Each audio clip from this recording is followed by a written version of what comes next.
أبا عبد الله يا أبا عبد الله. اعوذ باللہ من الشیطان الرجیم بسم اللہ الرحمن الرحیم الحمد للہ الذی لا یبلغ مدحته القائلون ولا يحصي نعماءه العادون ولا يعدي حقه المجتهدون الذي ليس لصفته حد محدود ولا نعت موجود ولا وقت معدود ولا أجل ممدود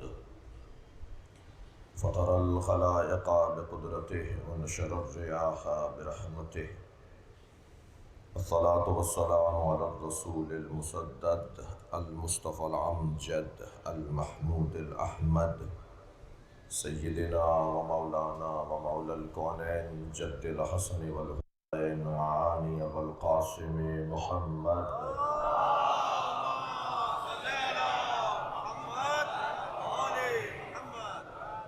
وآله الطيبين الطاهرين المعصومين الذين قال الله إنما يريد الله ليذهب عنكم الرجس أهل البيت ويطهركم تطهيرا.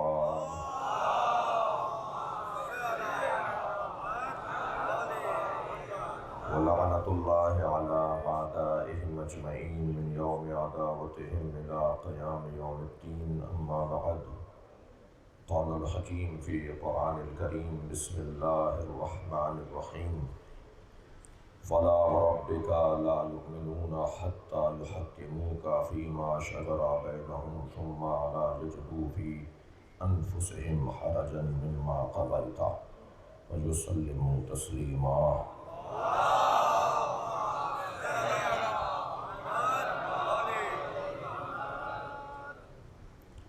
سورہ مبارکہ نساء کی 65ویں آیت. ایک مرتبہ پھر اس آیت کا ترجمہ تبرکاً تیمناً سماعت فرمائیں گے. فلا وربك لا يؤمنون حتى يحكموك فيما شجر بينهم.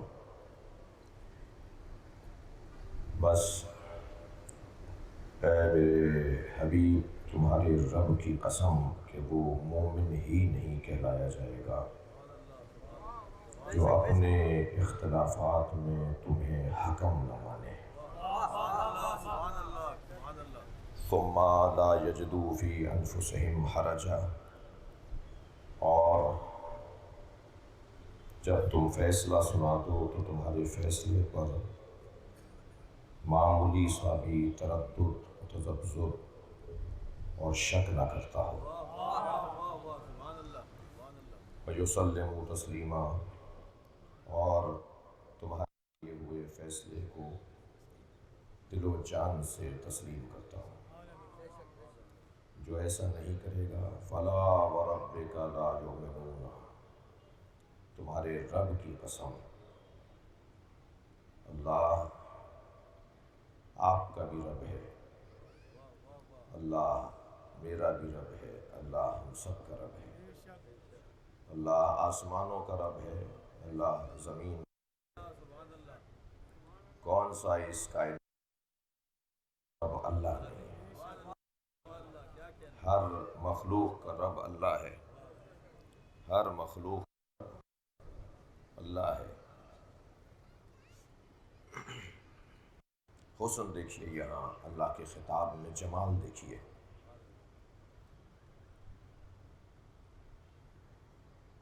مثال ہے اور صرف مثال. سارے پاکستان بنانے والے معمار ہماری گلی میں رہتے ہیں. مثال دے رہا ہوں، اتنا پرانا نہیں ہوں. ہمارے گلی کی، معاف کیجیے، نالی وہاں سے سیوریج کا نظام خراب ہو گیا. ہم نے ان کو کہا کہ اسے بنوا دیجئے. انہوں نے بنوا بھی دیا، بہت جلدی کام کروا دیا. ایک جگہ بیٹھے تھے تو کسی نے ان کے بارے میں ہم سے پوچھا کہ یہ کون ہے؟ تو اب میں کیا تعارف کرواؤں گا؟ کیا میں ان کا تعارف یہ کہہ کر کرواؤں گا کہ یہ وہ ہیں جنہوں نے ہماری گلی میں فلاں کام کروایا، یا میں یہ کہوں گا کہ یہ معمار مینار پاکستان ہے؟ جس کا کام اتنا بڑا اور مشہور ہو تو اسی سے اس کا تعارف ہوتا ہے نا۔ عزیزو، اللہ تو رب الابل بھی ہے، مگر اللہ کے لیے یہ نہیں کہا جائے گا کہ یہ اونٹ کا رب ہے، اللہ کے لیے کہا جائے گا رب محمد و علی، یہ محمد اور علی کا رب ہے۔ یہاں اللہ یہ کہہ کر قسم کھا رہا ہے، تمہارے رب کی قسم، صلوات پڑھیں محمد و علی محمد،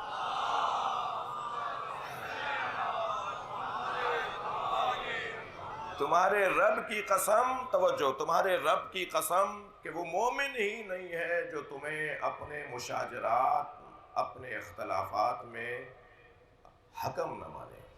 اور صرف حکم ماننا کافی نہیں ہے، سیاسی شخصیات تشریف فرما ہیں، قومیات کے لوگ بیٹھے ہوئے ہیں، شہر چلانے والی شخصیات تشریف فرما ہیں، بارہا ایسا ہوتا ہے کہ آپ کو بڑا مان لیا جاتا ہے، جی وہ کسی بھی وجہ سے بڑا مان لیا گیا، لیکن جب آپ فیصلہ سناتے ہیں تو آپ کے فیصلے کو مانا نہیں جاتا، تو ایسا حکم مفید قرار نہیں پائے گا جس کے فیصلے کو تسلیم نہ کیا جائے۔ اب قسم کھا کر، اپنے رب ہونے کی قسم کھا کر کہ تیرے رب کی، اے محمد تمہارے رب کی قسم ہے کہ وہ مومن ہی نہیں ہے جو تمہارے فیصلے کو تسلیم نہ کرتا ہو۔ خالق کائنات نبی کے فیصلوں کو نافذ کروائے گا۔ میں اور لفظ کو بدل کے اور مفہوم کو ذرا روشن کروں، ایک ہے قوہ قضائیہ، ایک ہے قوہ نافذہ۔ فیصلہ کرنے والی قوت اور ہے اور نافذ کرنے والی قوت اور ہے۔ اگر فیصلہ سنا دیا جائے اور نافذ العمل نہ ہو وہ فیصلہ، تو اس فیصلے کو ضائع شمار کیا جائے گا، فضول شمار کیا جائے گا۔ اب یہ اللہ کہہ رہا ہے کہ میرے حبیب وہ مومن نہیں ہے کہ جو تمہارے فیصلے کو تسلیم نہ کرے۔ ہماری مملکت کے اندر کیے گئے قضائی فیصلے، ریاستی حفاظتی فورسز انہیں نافذ کرواتی ہیں۔ عزیزان گرامی، یہ بولنے والا اللہ ہے، وہ قدرت رکھنے والا ہے کہ اگر چاہے تو ایک کنکر آسمان سے اترے گا اور اللہ کے فیصلے کو، مصطفیٰ کے فیصلے کو ایسے نافذ کروائے گا کہ قیامت تک کے لیے عبرت بن جائے گی۔ فیصلہ ماننا پڑے گا، نہیں مانو گے تو اللہ اپنی قدرت کا اظہار کرے گا۔ اے اللہ کے رسول، یہ جو آپ نے اعلان کیا ہے یہ اپنی طرف سے کیا ہے، یہ جو فیصلہ سنایا ہے یہ اپنی طرف سے فیصلہ سنایا ہے یا اللہ کی طرف سے؟ سرکار نے فرمایا میں بات ہی نہیں کرتا مگر وحی قرآنی ہوتی ہے، وحی الہی ہوتی ہے، مجھے اللہ حکم دیتا ہے تب میں بات کرتا ہوں۔ اگر یہ اللہ ہی کا حکم ہے تو پھر اللہ سے کہیں کہ آسمان سے پتھر نازل ہو اور مجھے مار ڈالے۔ آپ نے دیکھا بغض علی کا بیمار عذاب ہی مانگتا ہے۔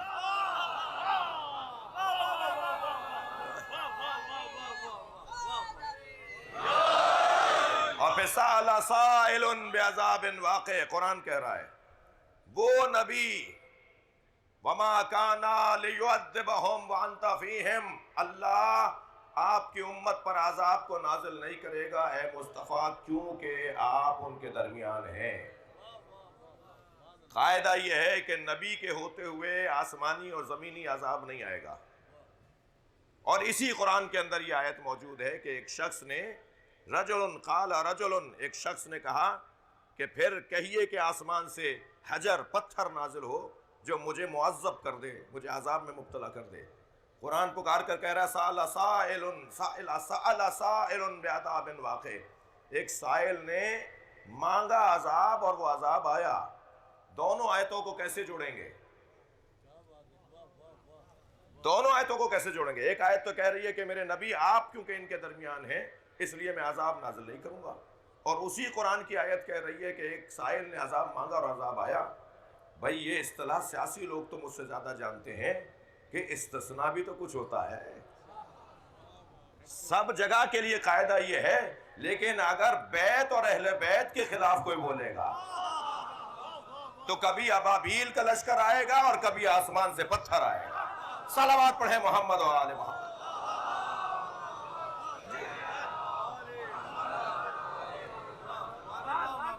توجہ کر لیا آپ نے؟ اہل دقت بیٹھے ہوئے ہیں، آپ کی توجہات بھرپور ہیں. عزیزان گرامی، بات بہت روشن ہے.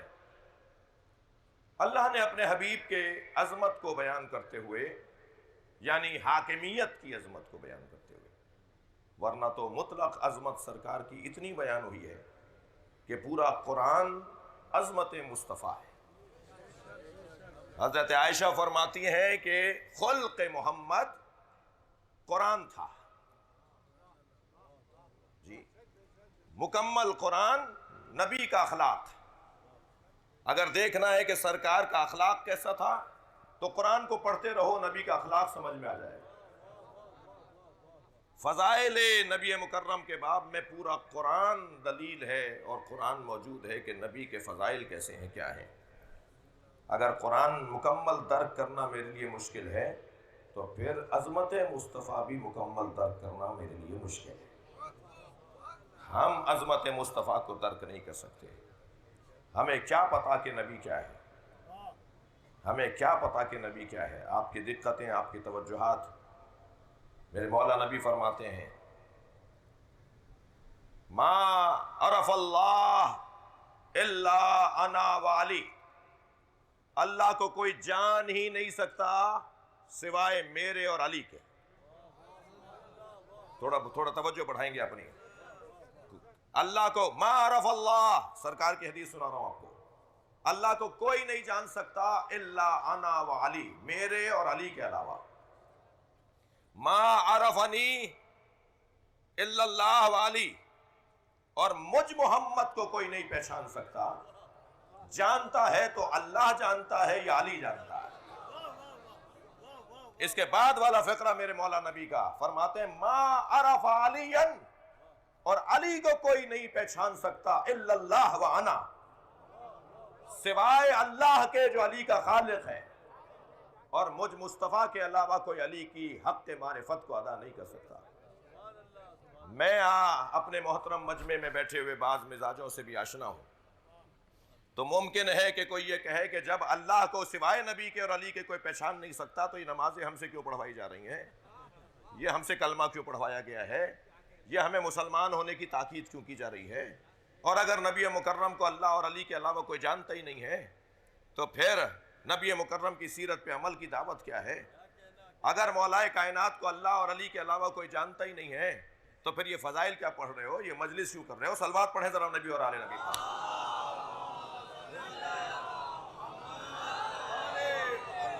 تو حدیث مبارکہ مصطفیٰ بہت روشن ہے. اس حدیث میں کہاں بیان ہوا ہے کہ تم معرفت حاصل کرنے کی کوشش نہ کرو؟ اس حدیث میں کہاں کہا ہے کہ اللہ، جب کہا کہ اللہ کو کوئی نہیں جان سکتا سوائے میرے اور علی کے، تو کب کہہ رہے ہیں کہ اللہ کو پہچاننے کی کوشش نہ کرو؟ بلکہ کہہ رہے ہیں کہ اگر اللہ کو پہچاننا ہے تو میرے قول کو دیکھو اور علی کے فرمان کو دیکھو. تمہیں اللہ سمجھ میں آئے گا تو مجھ مصطفیٰ کے ذریعے یا علی کے قول کے ذریعے سے. جی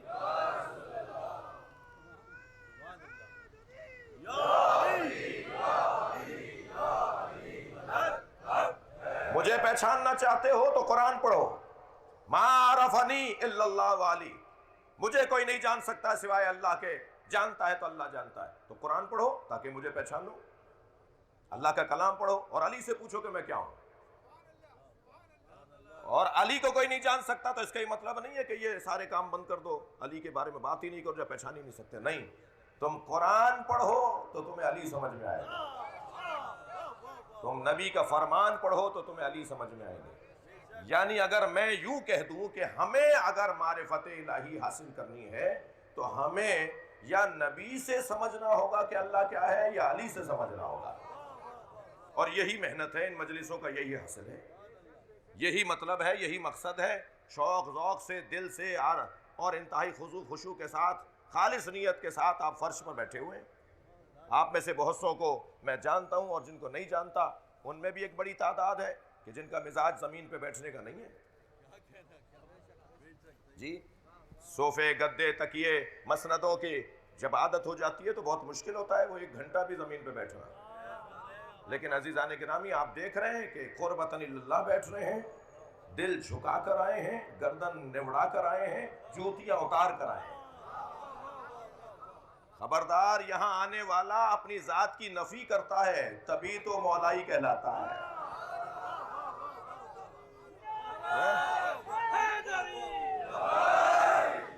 جی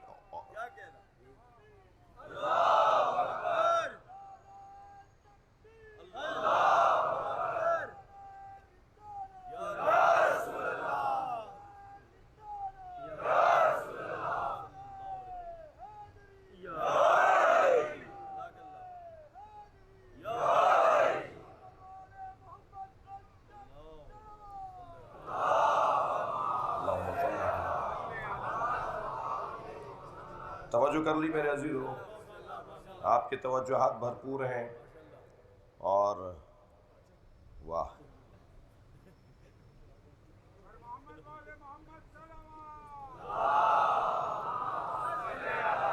ویسے میں ایک عرصے سے سوچتا تھا کہ بہترین مولائی شخصیت ہیں سنی مگر مولائی ہیں، جناب ڈاکٹر عامر لیاقت حسین.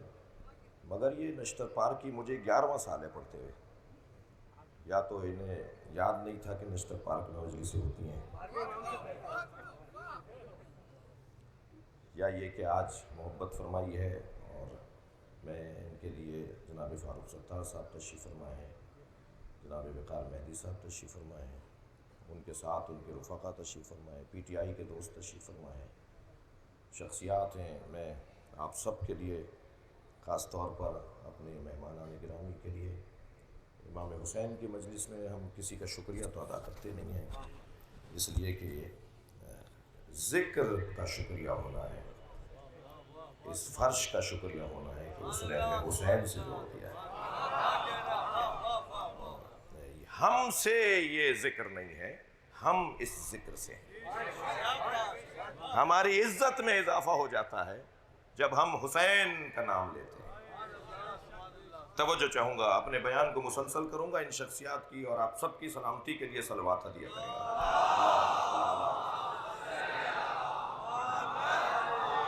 آپ اس سے بہتر صلوات ہدیہ کر سکتے ہیں.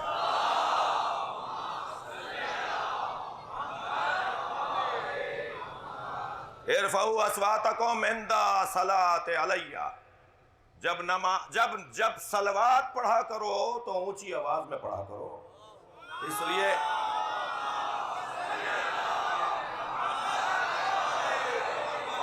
یہ نبی کا فرمان، سرکار کا فرمان سنایا ہے میں نے آپ کو. سرکار فرماتے ہیں جب مجھ پر صلوات پڑھا کرو تو بلند آواز سے پڑھا کرو. بلند آواز سے صلوات پڑھنے سے منافقت فرار کر جاتی ہے. صلوات پڑھے محمد و آل محمد.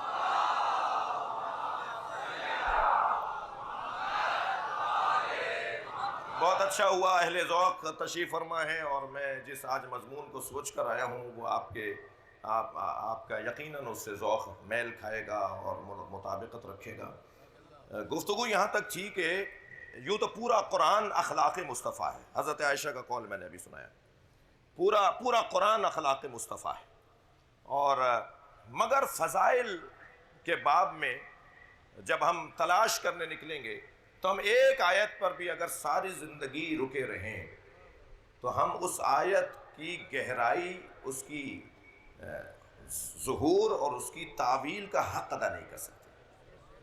حضرت ابو ذر غفاری تشریف لاتے تھے، مولا علی کھڑے ہو جاتے تھے، یعنی خاص احترام تھا حضرت ابو ذر غفاری کا مولا کے نزدیک. تو کسی نے پوچھا صحابی محترم نے کہ یا علی، آپ حضرت ابو ذر کا احترام نسبتاً معمول سے ہٹ کر فرماتے ہیں. فرمانے لگے یہ قرآن کی 10 آیتوں کے فقیہ ہیں.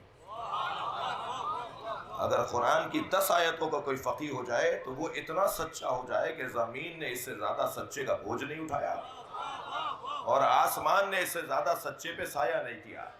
جو 10 آیتوں کا فقیہ ہو جائے وہ ابو ذر غفاری ہے. علی مکمل قرآن ہے، مصطفیٰ کا اخلاق قرآن ہے.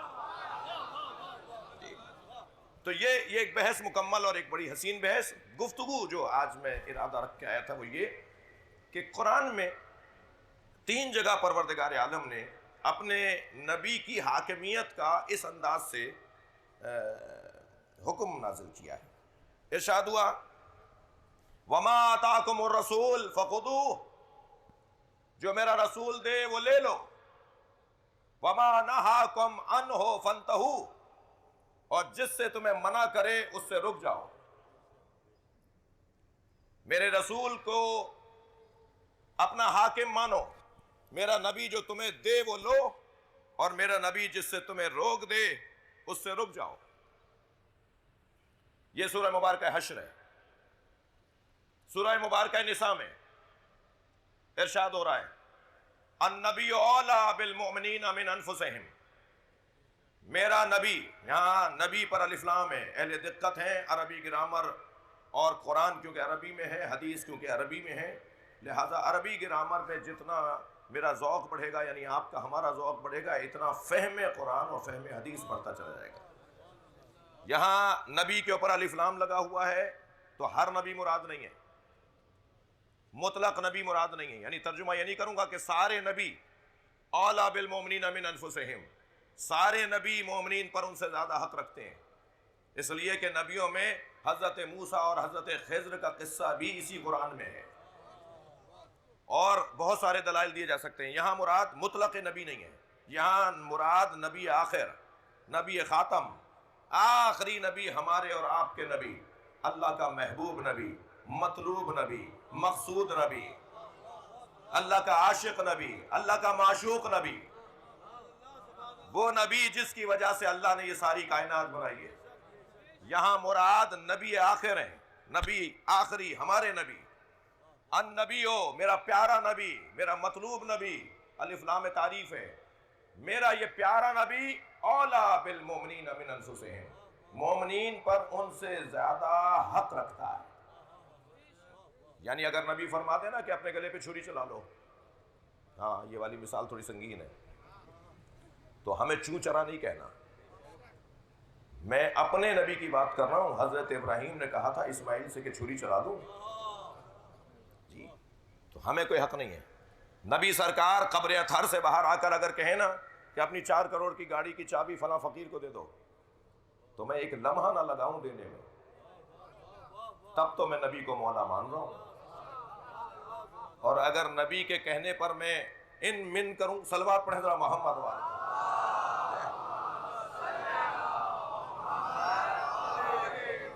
تو قرآن کی اس آیت کے مطابق مومن کم سے کم نہیں ہے۔ النبی اولیٰ بالمؤمنین من انفسہم، مومنین پر ان کی جانوں سے زیادہ حق رکھتا ہے۔ وازواجہ امہاتہم، اور نبی کی زوجائیں امت کی مائیں ہیں۔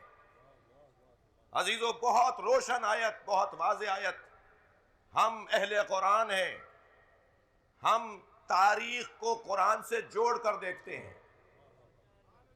اگر قرآن مجید حاکم مانا جاتا ہے تو ہمیں قرآن کی حکومت کو ماننا ہے۔ یہ مجمع اون علی کے مولائیوں کا مجمع ہے، جس علی نے بی بی کو 40 سواروں کے ساتھ مدینہ بھیجا تھا، اور جب مدینہ پہنچی بی بی تو بی بی نے کہا کہ مجھے چھوڑنے کے لیے مرد آئے ہیں، تو سب نے نقابیں اتاری تو 40 کی 40 عورتیں تھیں۔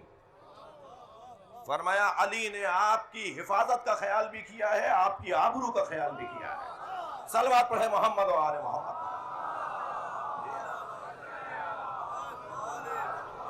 اور واحد جنگ ہے جنگ جمل، جس میں مولا نے جنگ جیتتے ہوئے دیکھ کر خطاب فرمایا کہ اب جنگ ہم جیتنے والے ہیں، اور خبردار کوئی مال غنیمت کو ہاتھ نہیں لگائے گا۔ اور جب جنگ جیت گئے اور مال ایسے ہی چھوڑ دیا گیا، تو ایک صحابی محترم نے آ کر، جو نبی کے صحابی محترم بھی ہیں، آ کر کہا یا علی، آپ نے سیرت مصطفیٰ سے روگردانی کی ہے۔ نبی جنگ کے جیتنے پر مال غنیمت کی تقسیم کرتے تھے، ہم جنگ جیت گئے ہیں، آپ مال غنیمت لینے نہیں دے رہے۔ علی کا تاریخ ساز جملہ میں کہہ دوں کہ ملت اسلامیہ کے لیے رہنما جملہ، ملت تشیع کے لیے رہنما جملہ۔ مولا فرمانے لگے تم میں سے کس میں جرت ہے جو ناموس رسول کو مال غنیمت میں لے کر جائے؟ خبردار، صلوات پڑھے محمد و آل محمد۔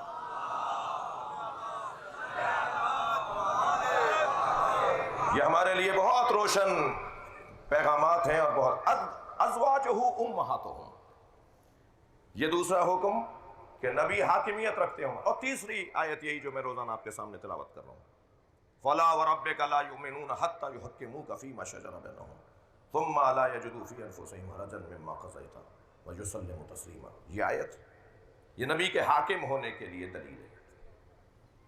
عزیزان گرامی، دو جگہ مولا علی کو خاص مبارکباد دی ہے مولا کے کارنامے پر. ایک جانب اصحاب نے مبارکباد دی ہے اور اصحاب کی سربراہی فرما رہے تھے حضرت عمر جب مولا کو مبارکباد پیش کی گئی، اور ایک جگہ مبارکباد دی ہے حضرت جبریل امین نے.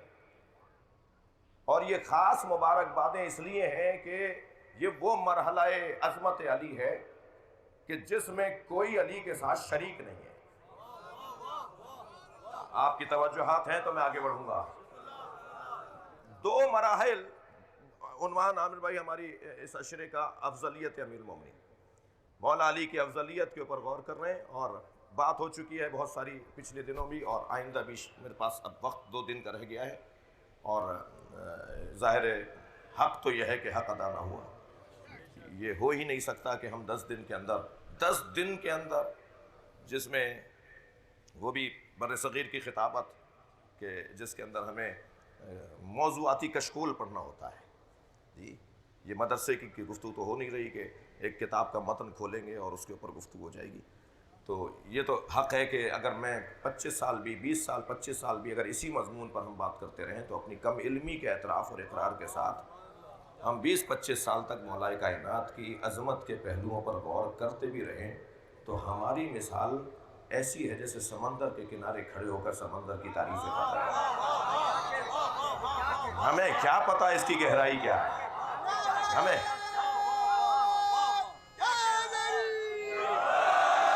ہمیں کیا پتہ اس کی وسعتیں کیا ہے.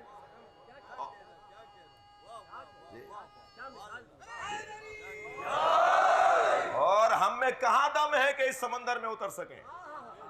اگر اس سمندر میں اترنے کا کوئی دعویٰ کر سکتا ہے تو وہ جبریل ہے یا سلمان فارسی ہے. اللہ اکبر. لہذا بات بہت روشن ہے. 2 جگہ وقت تنگ ہوتا جا رہا ہے. 2 جگہ مولا علی کو خاص مبارکبادیں دی گئی ہیں ان کی عظمت پر. اس بحث میں جانے سے گریز رکھیں. آپ دلائل دیں، خود بخود بات روشن ہوتی چلی جائے گی. دلائل دیتے چلے جائیں، بات روشن ہوتی چلی جائے گی. مقایسہ کرنے کی کوئی ضرورت ہی نہیں ہے. ہندوستان میں یوم حسین ہو رہا، جناب خواجہ نظام الدین ثانی خطاب کرنے آئے. مجمع شیعوں کا تھا، خطیب سنی تھے.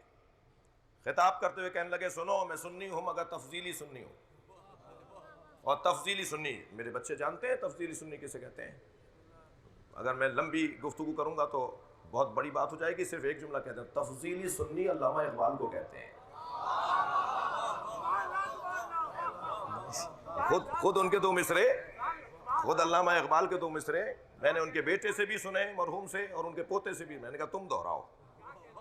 علامہ اقبال کے پوتے سے بھی میں نے کہا جی آپ سنائیں وہ 2 مصرے جو ان کے تفضیلی سنی ہونے کے 2 مصرے ہیں. جی ہے ان کی طبیعت میں تشیع بھی ذرا سا.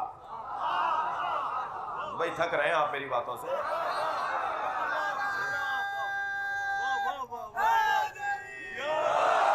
ہے ان کی طبیعت میں تشیع بھی ذرا سا، تفضیل علی ہم نے سنی ان کی زبانی.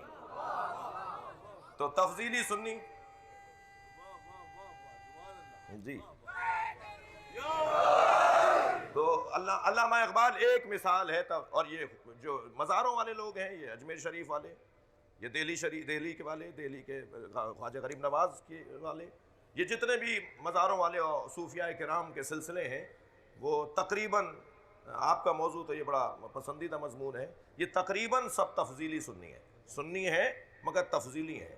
مولا کائنات کی افضلیت کے قائل ہیں جی، اور مولائی ہیں، جس کو آج یہ فاروق بھائی کے اصطلاح میں یہ جملہ ٹھیک ہے، اس کو بھی کہا جا سکتا ہے کہ مولائی لوگ ہیں. تو خطاب کرنے آئے اور فرمان لگے میں سنی ہوں مگر تفضیلی سنی ہوں. اور تفضیلی سنی اسے کہتے ہیں جو بعد از نبی علی کی فضیلت کا قائل ہو. لوگوں کو سمجھانے کے لیے کہنے لگے ترتیب دو طرح کی ہوتی ہے، ایک ترتیب خلافت ہے اور ایک ترتیب فضیلت ہے۔ علی ترتیب خلافت میں چوتھے ہیں اور ترتیب فضیلت میں پہلے ہیں۔ بات بڑی عمدہ ہے۔ مجمع میں ایک صاحب کھڑے ہو گئے، کہنے لگے کہ خواجہ صاحب بات سمجھ میں نہیں آ رہی، جو ترتیب فضیلت میں پہلا ہو اسے ترتیب خلافت میں پہلا ہونا چاہیے۔ تو الجھ کے کہنے لگے 1,23,999 پیغمبروں کے بعد آنے والا پہلا سمجھ میں آتا ہے؟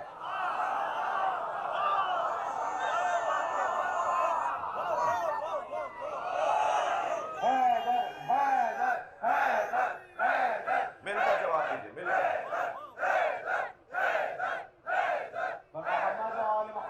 صلوات۔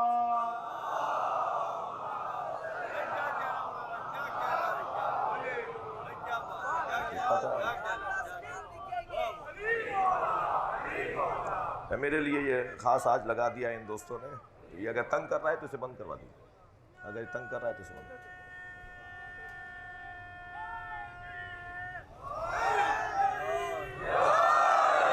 بھائی مضمون دوبارہ آپ کے حوالے کر رہا ہوں۔ 2 جگہ مولا کائنات کو مبارکبادیں دی گئی ہیں مولا کے عنوان فضیلت پر۔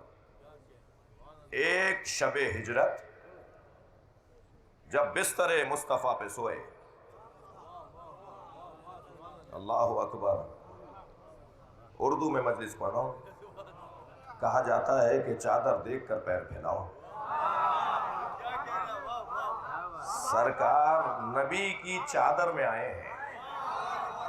میں ایک جملہ کہہ رہا ہوں، علی وہ نہیں ہے جو چادر دیکھ کر پھیلائے، پیر پھیلائے، یہ چادر ہے جو علی کو دیکھ کر بڑی ہو جائے گی۔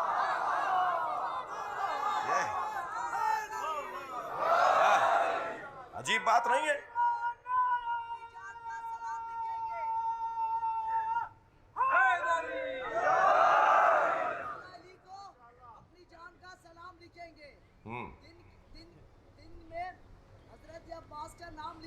دل میں کاش مل جائے ہمیں آسمانوں کی حکومت، ستاروں کے بدلے یا علی تیرا نام لکھیں گے۔ عقیدت مندوں کا مجمع ہے اور یہ کیفیت تو رہے گی، آپ کو تھوڑا تھوڑا سا برداشت بھی کرنا پڑے گا۔ گفتگو آگے بڑھانا چاہ رہا ہوں۔ چادر یمنی میں، کسائے یمنی میں نبی آئے تو ان پہ پوری، فرمایا اماں، امام حسن نے فرمایا اماں مجھے نانا کی خوشبو آ رہی ہے۔ اچھا اہل ولا بیٹھے ہیں، یہ خوشبو ایسی ہے جو اس کے سونگھنے کے لیے شام میں بھی کچھ اور چاہیے، ہر آدمی یہ خوشبو نہیں سونگھ پائے گا۔ فرمایا اماں مجھے نانا کی خوشبو آ رہی ہے، فرمایا چادر کے اندر ہے، اور فرمایا تھا کہ مجھے چادر لا کے دے دو، میں بدن میں ضعف محسوس کر رہا ہوں۔ جی آرام کرنے آئے تھے، بی بی روک دیتی مگر جانے دیا نواسے کو۔ کچھ دیر بعد امام حسین آئے، اماں نانا کی خوشبو آ رہی ہے، فرمایا تمہارے بھائی حسن کے ساتھ چادر میں ہے۔ جا کر اجازت مانگی، نبی نے اجازت دی، امام حسین بھی چادر میں آ گئے۔ روک دیتی کہ نانا آرام کرنے آئے۔ کچھ دیر بعد مولا علی آئے، سیدہ مجھے اپنے بھائی اللہ کے رسول کی خوشبو آ رہی ہے، فرمایا آپ کے دونوں بچوں کے ساتھ چادر میں ہیں۔ روک دیتی آرام کرنے آئے ہیں۔ مولا علی نے اجازت مانگی، چادر میں آ گئے۔ خود کو تو پتا تھا فرض محال کو فرض کر رہا ہوں، خود کو تو پتا تھا سیدہ کو کہ مانگی چادر اس لیے کہ انی اجد فی بدن ضعفا، میں اپنے بدن میں ضعف محسوس کر رہا ہوں۔ اور پھر سیدہ نے کہا بابا میں بھی چادر میں آ جاؤں، یہ چادر نبی نے تو ان پہ پوری، پنجے تن آ جائیں تو ان پہ پوری، تو بھائی مانو جو ان سے منسوب ہو جائے وہ نور ہو جاتا ہے، ان کے نور ہونے کا کیا مقام ہوگا؟ صلوات پڑھیں محمد و آل محمد۔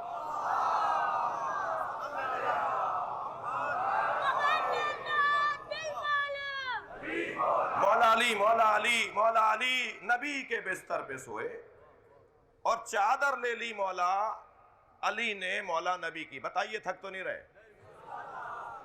اور قصہ کچھ ہوا ہے، میں بچوں اور جوانوں کے لیے جلدی سے چند جملوں میں دہرا دیتا ہوں۔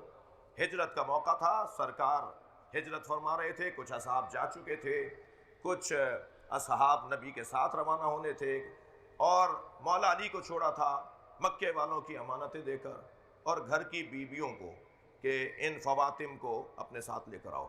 7 سے زیادہ فاطمہ نامی بیویاں تھیں، لہٰذا کہا جاتا ہے کہ فواتم کا قافلہ لے کر آئے تھے، فاطماؤں کا قافلہ لے کر آئے تھے. اور امانتیں کہ ان کو امانتیں واپس کر کے آؤ جن کی امانتیں ہمارے پاس ہیں. جی. اور فرمایا یا علی میرے بستر پہ سو جاؤ گے. مولا نے یہ نہیں پوچھا کہ میں بچوں گا یا نہیں. جی. نبی سے فرمایا میرے سونے سے آپ کی جان بچ جائے گی.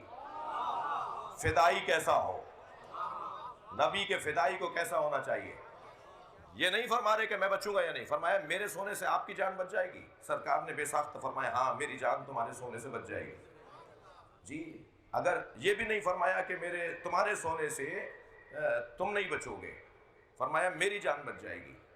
تو علی تو جانتے ہیں نا کہ نبی کی حیات ہی میری حیات ہے، نبی زندہ ہے تو میں زندہ ہوں. فرمایا تمہارے سونے سے میری جان بچ جائے گی. تو آپ سنیں گے تاریخ ابدیت میں سجدہ شکر کی بنیاد مولا علی نے ڈالی ہے. نعمت پر اللہ کا شکر ادا کرنے کی بنیاد سجدے کی صورت میں. زبان سے تسبیح سے تو انبیاء کرام ادا کرتے رہے، لیکن سجدے کی کیفیت میں سجدہ شکر جو آج آپ ادا کرتے ہیں نعمت کے ملنے پر، اس کی بنیاد مولا علی نے ڈالی ہے. بھائی حضرت اسماعیل ذبح نہیں ہوئے، آج تک ذبیح اللہ کہلاتے ہیں. مولا کائنات اور حضرت اسماعیل کی عظمت کا بات سنیے. جب حضرت ابراہیم نے فرمایا نا کہ میں نے یہ خواب دیکھا ہے کہ تمہارے گلے پہ چھری چلا رہا ہوں، تو کیا کہا حضرت اسماعیل نے کہ بابا فافعل ما تؤمر، وہی کیجئے جو آپ کو حکم دیا گیا ہے. ستجدونی انشاءاللہ مع الصابرین، آپ مجھے صابروں میں پائیں گے. وہاں حضرت اسماعیل نے فرمایا کہ آپ مجھے صابروں میں پائیں گے. یہاں علی کہہ رہے ہیں کہ میں شاکروں میں ہوں. صبر مصیبت پر کیا جاتا ہے، شکر نعمت پر کیا جاتا ہے. صلوات پڑھیں محمد و آل محمد. مقام. اور میرے مولا نے بستر پر چادر لے کر محو استراحت فرماتے ہیں، اہل ولا بیٹھے فرماتے ہیں جیسی سکون کی نیند مجھے شب ہجرت آئی، زندگی بھر کبھی سویا نہیں تھا. تلواروں کا سایہ ہے، پورے گھر کو گھیرا ہوا ہے مشرکوں نے، اور ایک قبیلہ بھی نہیں آیا ہے. اہل تاریخ جانتے ہیں، مطالعہ کرنے والے، جب قبائل میں گفتگو ہوئی کہ محمد کو کیسے ماریں گے، کہ وہ قبیلہ مارے گا تو علی بدلہ لے گا، وہ قبیلہ مارے گا تو بنی ہاشم بدلہ لیں گے. تو کہا پھر ایسا کرو ہر قبیلے کے چند لوگ لو، یہ 24 قبیلوں سے کیسے لڑیں گے. 25 قبائل تھے قریش میں، ایک بنی ہاشم، یہ 24 لوگوں سے 24 قبیلوں سے کیسے لڑیں گے، لہٰذا سب مل کر مارنے چلو. اتنا بڑا اجتماع، اتنا بڑا جملہ ایک تنقیدی جملہ کہہ رہا ہوں، اتنا بڑا اتحاد. بھائی ہر اتحاد اچھا نہیں ہوتا، خبردار ہر اتحاد کو مطلوب نہ سمجھو. دیکھو اتحاد کس نقطے پر ہے. اگر نقطہ اتحاد مطلوب ہے تو اتحاد مطلوب، اور اگر نقطہ اتحاد غیر مطلوب ہے تو اتحاد مطلوب نہیں ہے. سب جمع ہو کر آئے ہیں مولا نبی کو مارنے کے لیے. اور یہاں اطمینان قلب دیکھیے کہ سکون سے سو رہے ہیں بستر پر، اور ایسے سو رہے ہیں کہ جیسے کبھی نیند ہی نہیں آئی. ولائی لوگوں کے لیے ایک اور ہدیہ ولایت اور مولائیت مولا، جو اپنے اوپر تسلط رکھے اسے علی کہا جاتا ہے. بھائی نیند آپ کے میرے ہاتھ میں نہیں ہے کہ جب چاہوں سو جاؤں. نیند اپنے وقت پہ آئے گی، عادت کے مطابق آئے گی، لیکن جب چاہے سو جائے. علی اس اللہ کی آیت کو کہتے ہیں جو انتہائی سردی میں بھی گرم لباس نہیں پہنتا تھا، اور میدان جہاد میں زرہ پہن کے نہیں جاتے تھے، میدان جہاد میں خود پہن کر نہیں جاتے تھے. علی کا بدن اللہ نے اپنی آیت بنا دیا تھا. تم اس بدن پہ غور کرتے رہو تو تمہیں سمجھ میں آئے گا کہ خالق کیسا ہے، اس علی کا خالق کیسا ہے.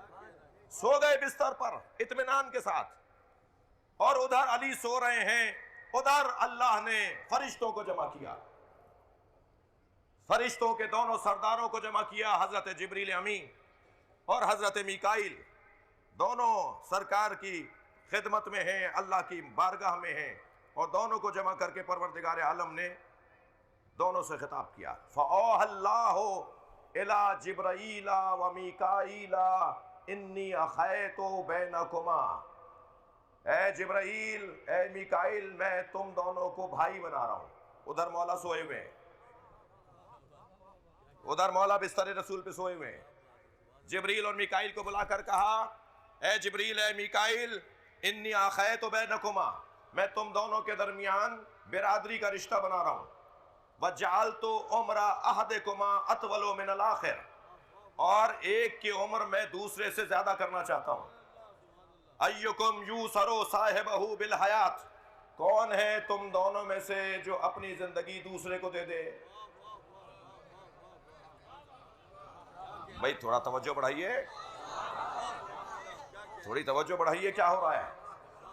دونوں کو کہا کہ میں تم دونوں کو بھائی بنا رہا ہوں، اور بھائی بنا کر کہا کہ ایک کی عمر لمبی رکھنا چاہتا ہوں، ایک کی عمر کم کرنا چاہتا ہوں. تم میں سے کون ہے جو اپنی عمر کسی اور کو دے دے؟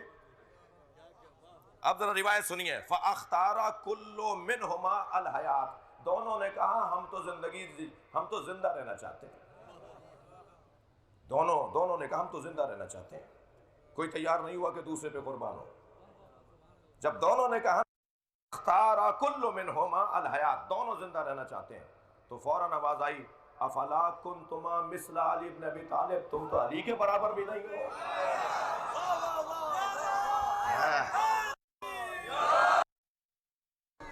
تم میں تو کوئی بھی علی کے برابر نہیں ہے.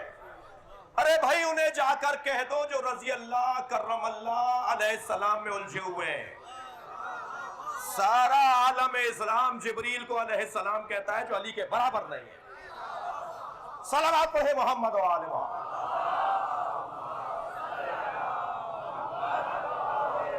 جبریل، اب پوری سنیں گے تو آپ کو لطف آئے گا. اچھا یہ بات بھی میں بڑے اطمینان کے ساتھ بارہا کہتا ہوں یا تکرار کر رہا ہوں، علی کے فضائل یا اہل بیت کی عظمت کا بیان کہیں بھی خاص طور پر یہاں سے نہیں ہوگا مگر یہ کہ اس کے لیے کوئی برادران اہل سنت کی کتاب کا حوالہ نہ رکھتا ہے. اس لیے کہ یہ مجمع شیعوں کا نہیں ہے، یہ مجمع سنی شیعہ.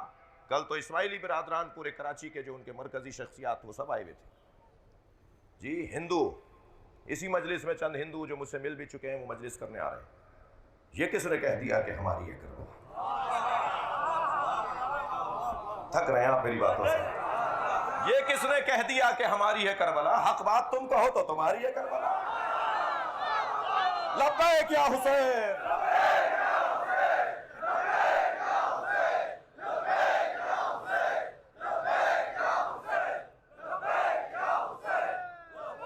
بلند تر صلوات.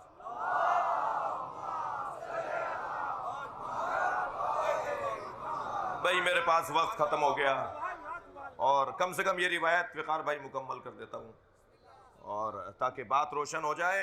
آواز آئی، افلا کنتما مثل علی ابن ابی طالب، تم میں سے کوئی بھی نہیں علی کی طرح. اخیت بینہ و بین محمد، میں نے محمد اور علی کو بھائی بھائی بنایا تھا. بھائی روایت سنیں، سنی بھی آپ کی بات ہے، میرے لب و لہجے میں سنیں. جب نبی مکرم نے امت میں صحابہ کرام کو ایک کا بھائی دوسرے کو بنایا اور مزاجوں کے مطابق بنایا، تاریخ ہے نا، مزاجوں کے مطابق ایک دوسرے کو بھائی بنایا. جب سب کو سب کا بھائی بنا دیا تو خود نبی رہ گئے تھے اور علی رہ گئے تھے. تو مولا کائنات کی طرف دیکھا جب سب بھائی بھائی ہو گئے. ایک لمبی داستان ہے، ایک لمبی روایت ہے کہ کس کو کس نام بھی آئے ہیں کہ ایک مرتبہ مولا کائنات کی طرف دیکھ کر کہا، یا علی تم سوچ رہے ہو انا اخرتک لنفسی، میں نے تمہیں مؤخر اس لیے رکھا ہے کہ تم ہی تو میرے بھائی ہو. یا علی انت اخی فی الدنیا والآخرہ، یہ جو بھائی بھائی بنے ہیں یہ دنیا میں بنے، مگر تم جو میرے بھائی ہو دنیا میں بھی ہو اور آخرت میں بھی ہو. جی اللہ اعلان کر رہا ہے کہ میں نے اخیت بینہ و بین محمد، علی اور محمد کو بھائی بھائی بنایا تھا. فبات علی فراشہ ویفدیہ نفسہ. تم دیکھ رہے ہو کہ علی اپنے بھائی پر قربان ہو گیا اور میرے اپنے بھائی کے بستر پہ لیٹ گیا. کہا یا اللہ کیا ماجرا ہے؟ کہ ذرا دیکھو زمین پر کیا ہو رہا ہے، دیکھو ذرا فرش پر کیا ہو رہا ہے. نبی کے بستر پہ علی لیٹے ہوئے ہیں. جو فرشتوں نے کہا تھا نا جی تو اسے بنا رہا ہے جو فساد پھیلائے گا اور خون بہائے گا، تو اللہ نے کہا تھا نا انی عالم ما لا تعلمون، جو میں جانتا ہوں وہ تم نہیں جانتے. وہ اللہ کیا جانتا تھا جو وہ نہیں جانتے تھے؟ وہ اللہ یہ جانتا تھا کہ میں نے ان کے لیے یہ دنیا بنائی ہے. جی میں نے ان کے لیے دنیا بنائی ہے، میں نے فسادیوں کے لیے دنیا نہیں بنائی ہے، میں نے علی اور محمد جیسوں کے لیے دنیا بنائی ہے. دیکھو زمین پر کیا ہو رہا ہے. جبریل نے دیکھا تو منظر بڑا عجیب کہ مولا لیٹے ہوئے ہیں نبی کے بستر پر اور آرام سے اطمینان سے سو رہے ہیں. تو آواز آئی پروردگار عالم کی، جاؤ جا کر علی کے سرہانے اور پائنتی کھڑے ہو جاؤ، اب اس کی حفاظت تم کرو گے. آسمان سے جبریل امی اور میکائیل نازل ہوئے مولا علی کی حفاظت کے لیے. نیچے پہنچے، سرہانے کھڑے ہو گئے حضرت جبریل امی، پائنتی کھڑے ہو گئے حضرت میکائیل. اور اس کے بعد علی حالت منام میں جبریل کی آواز سن رہے ہیں. بہت دیر لگائی میں نے یہ مبارکباد سنانے میں. جبریل کی حالت منام میں آواز سن رہے ہیں، بخن بخن یبنا ابی طالب، مبارک ہو ابو طالب کے بیٹے، ابو طالب کے بیٹے آپ کو مبارک ہو. یباہی اللہ بکا، اللہ آسمان پر آپ کے لیے فخر کر رہا ہے. صلوات پڑھے محمد و آل محمد.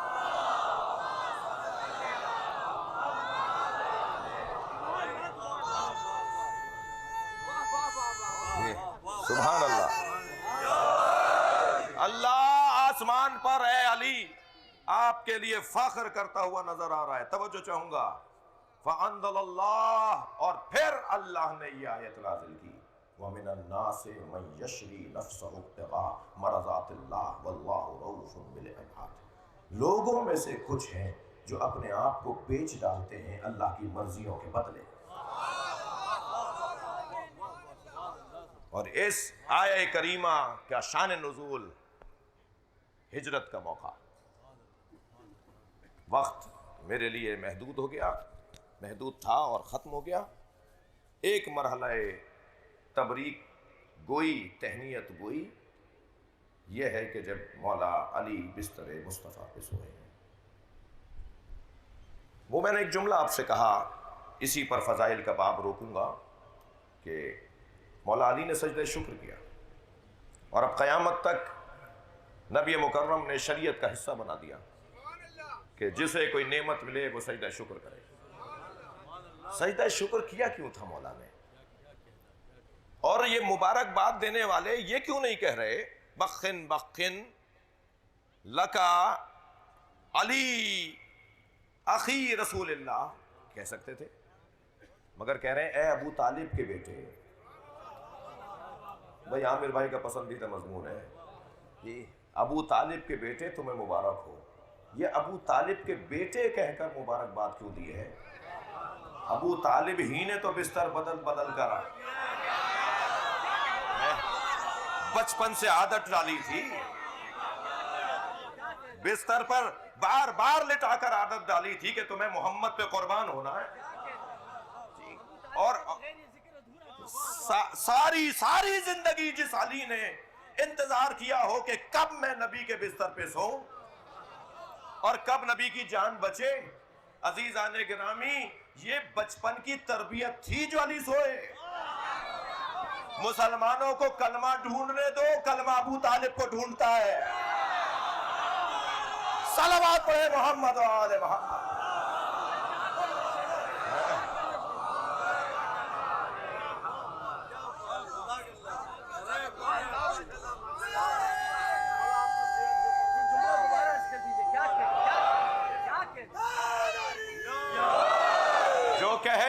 جو کہنا کہ ہمیں ابو طالب کا کلمہ نظر نہیں آ رہا، اتنا بڑا مجمع بیٹھا ہے, آپ نے کلمہ کب پڑھا ہے؟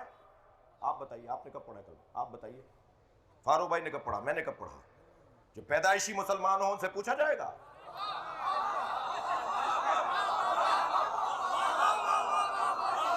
جو خاندانی مسلمان ہوں ان سے پوچھا جائے گا کلمہ پڑھا. کلمے کی بحث ابو طالب کے لیے لائے کیوں ہو؟ کلمے کی تو بحث ان کے لیے ہوگی جنہوں نے بتوں کی پوجا کی ہوگی. صلوات پڑھے محمد و آل محمد.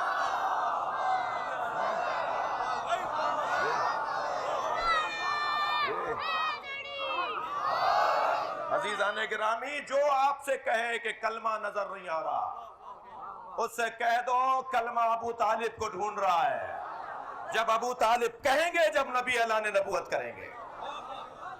بڑے جگر کی بات ہے, مجھے آمادہ کر رہے ہیں ایک مرحلہ اور آگے آ جاؤں. بڑے جگر کی بات ہے اپنے گود کے پالے کو اپنا مولا بولنا, اپنا سید بولنا. جاؤ دعوت ذوالعشی پورا سنو. بار بار کھڑا ہو جاتا تھا ابو لہب کہ میں آج بات نہیں کرنے دوں گا, اور 2 دن تو دیا کہ ان کو بھی تو حق کے خود ارادیت ہے, انہیں بھی تو آزادی بیان ہے. اور جب 2 دن تک آزادی بیان کا موقع مل گیا تو آزادی بیان کی بھی تو کوئی ہوتی ہے. تو 3 دن گریبان پکڑ کر پٹکا اور نبی کی طرف دیکھ کر کہا قم یا سیدی و مولائی. یہ حضرت ابو طالب کا جملہ ہے, کھڑے ہو جاؤ میرے سید میرے مولا. وَقُلْ مَا شِئْتَ, جو چاہو بولو, میں بیٹھا ہوں تمہاری حمایت کے لیے. جو اپنے بچے کو سید بولے, جو اپنے پالے ہوئے کو مولا بولے, اس کا کلمہ ڈھونڈتے ہو.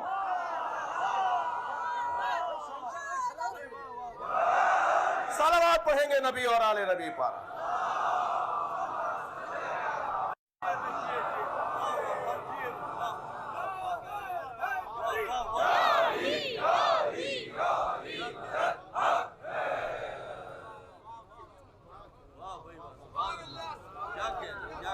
پچھلے دنوں ایک نعت ہو گئی ہم سے. حضرت علامہ عقیل الغربی نے مصرع بھیجا لندن سے, کہا جی یہاں ایک محفل رکھ رہے ہیں. زوم پر محفل تھی, نعتیہ محفل تھی. تو انہوں نے فرمایا کہ اس مصرے پہ کہیے. تو اس نعت میں, اس کلام میں 2 مصرے میرے مضمون ہیں, مطلب ہی سناؤں گا. مگر جہان حسن سے یہ انقلاب ہو نہ سکا. بھائی نہیں سنیں گے, شعر ہے ابھی.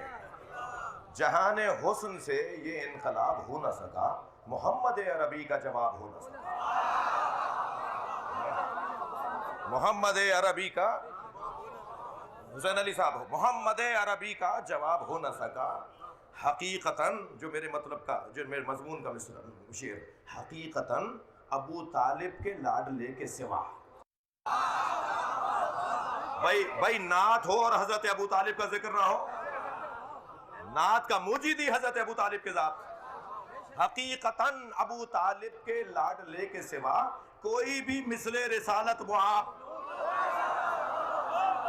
صلوات پڑھے محمد و آل محمد.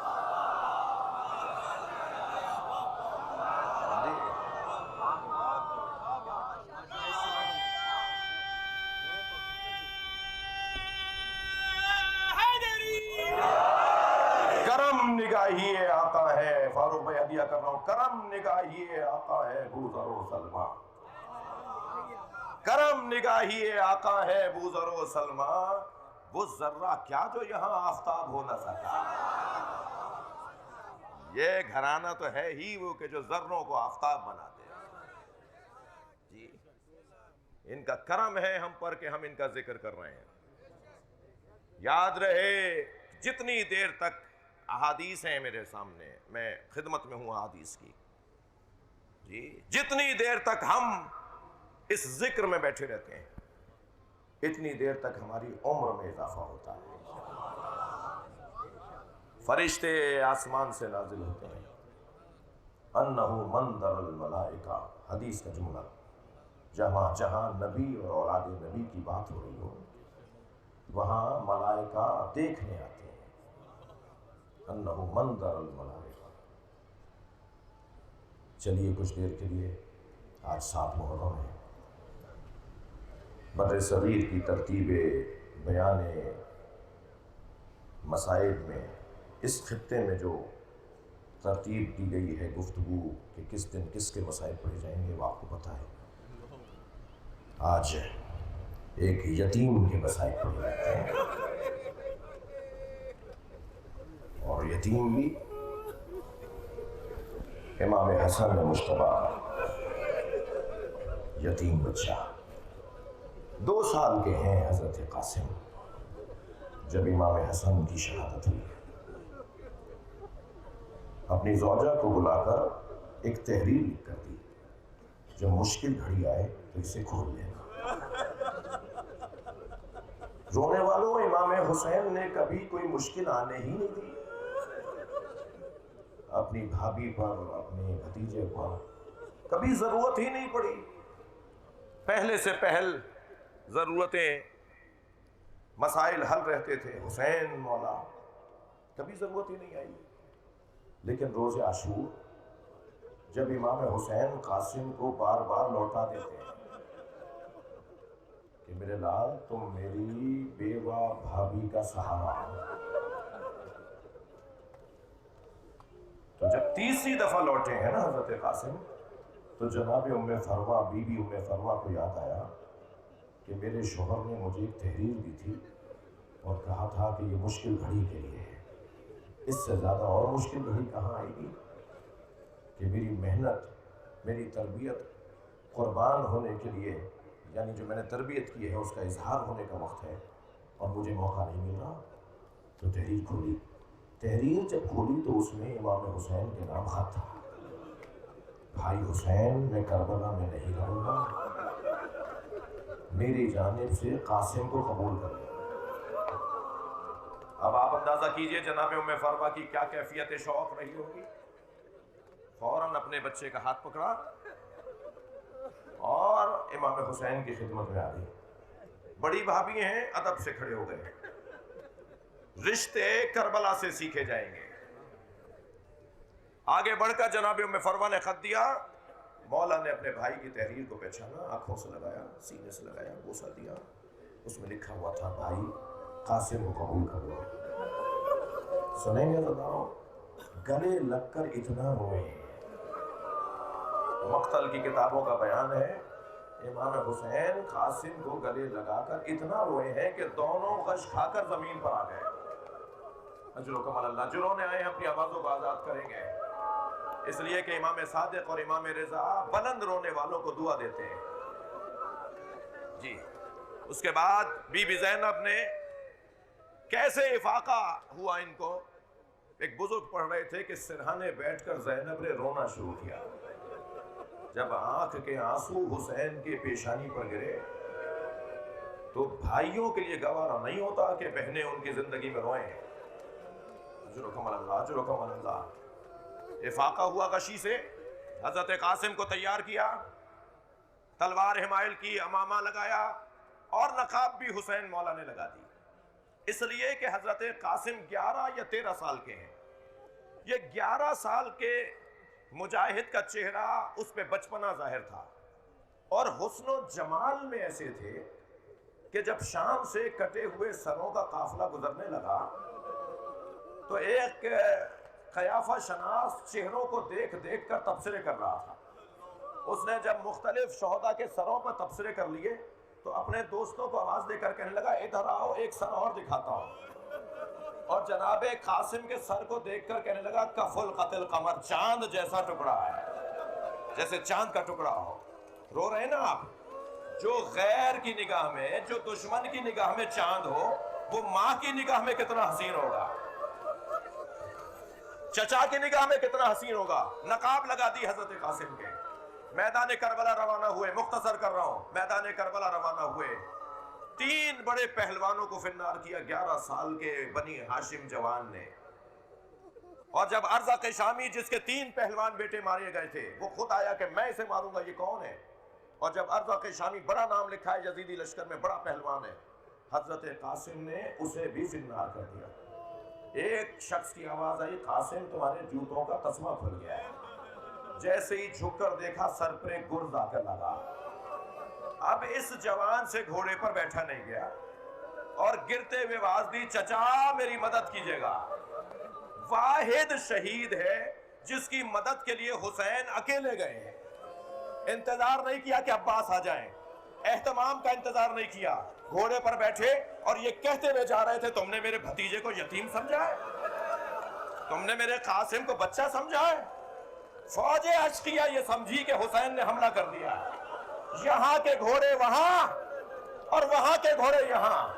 رونے والوں, دو بدن پامال ہوئے کربلا میں, ایک حسین کا بدن, ایک قاسم کا بدن. مگر حسین شہادت کے بعد پامال ہوئے, قاسم زندگی میں پامال ہوئے.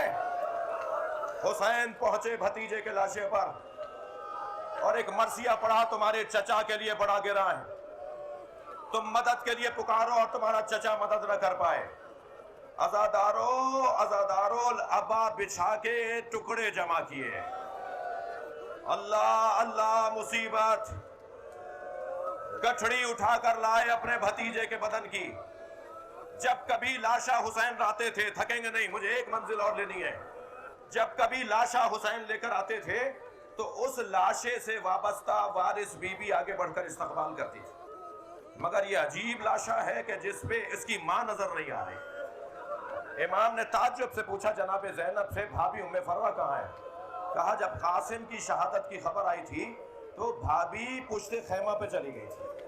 اب جا کے پشت خیمہ پر کیا دیکھا, پیشانی سجدے میں ہے اور جناب ام فروہ تسبیح پڑھ رہی ہے, شکران شکرا, یا اللہ تیرا کرم ہے, تو نے میری قربانی قبول کر لی. سجدہ مکمل ہوا, بی بی زینب کی آواز آئی, بھابھی آپ کو حسین بلا رہے ہیں. آئی وہاں جہاں لاشا رکھا ہوا تھا, اپنے بچے کا پامال لاشا دیکھا اور امام حسین کی طرف سر اٹھا کر دیکھا اور فرمایا, بھائی حسین مجھے قاسم کا خون بھرا کرتا چاہیے. ماں کی آرزو تھی, امام نے کچھ نہیں کہا. بھابھی اس کرتے کا کیا کریں گی جو تار تار ہو گیا, جو چاک چاک ہو گیا گھوڑوں کی ٹاپوں سے. مگر ماں کی آرزو تھی, کچھ ہی دیر میں امام حسین نے خون بھرا کرتا, وہ تار تار کرتا جناب ام فروہ کو دے دیا. بی بی نے یہ کرتا خیمے میں لے جا کے رکھ دیا. عصر عاشور خیمے لوٹے, قافلہ کوفہ سے شام گیا, شام میں اسیر رہا. اسیری سے رہائی کے موقع پہ تبرکات واپس آئے, چادریں آئیں, زیورات آئے, جو لوٹے گئے تھے وہ چیزیں واپس آئیں. ہر ایک بی بی نے اپنی اپنی گٹھڑی اٹھائی ہوئی تھی. جناب ام فروہ نے بھی اپنی گٹھڑی سینے سے لگائی ہوئی تھی. یہ قافلہ کربلا گیا اور کربلا سے مدینہ آیا. مجلس مکمل کر رہا ہوں.